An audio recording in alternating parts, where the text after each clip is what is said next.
The Muppets were really good actors. I still, it's funny, I used an example in the class I was teaching recently saying you want characters to be in conflict, but that doesn't necessarily mean that they're saying, I hate you, or do this, or I'll kill you, or sometimes the conflict is one person doesn't realize she is stepping on the other person's toes. I said, like when Ernie and Bert go to bed.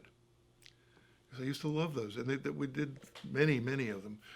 But they're going to bed, it's about time for lights out, and Bert is lovingly pounding his pillow, getting it just right. And gets it all, gets his head set, oh, and now he's comfortable. And Ernie goes, you ever think about circles, Bert? He goes, yeah, circles are great, because they go round, they don't have any angles. Yeah, circles are great. Gets down again. But triangles, Bert, So that's conflict.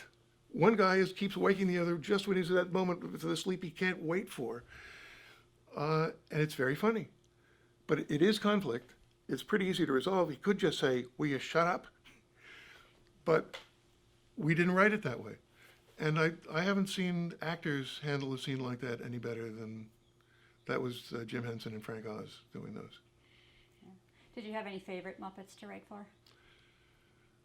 Well, we all loved Grover, and I guess in a way we all loved Cookie Monster. It was kind of easier to write for him. How so? Well, because his interest was, well, I'll tell you one of my favorite things for Sesame Street that I wrote was the Cookie Monster's conscience. I can't remember, I tried to tell it recently, I won't try to tell you the whole thing, but Susan has a bunch of cookies, and she was waiting. She's got to go away for a minute. She needs somebody to keep an eye on the cookies. And she says to Cookie Monster, you take care of them. He says, yeah, me take care of them, good. So she goes away. He opens the bag. He's about to eat the cookies, and an iris opens over his head with a little Cookie Monster in it, and makes him stop. And it was 3 bits. The next 2 bits were all about him wrestling with his conscience. And my favorite moment, because it's how I felt as a child when I wanted something and the adults were saying I couldn't have it, was he calls the conscience back. You, come back here. He says, tell me again why I can't have cookies. And makes him say it. And in the end, he doesn't eat the cookies.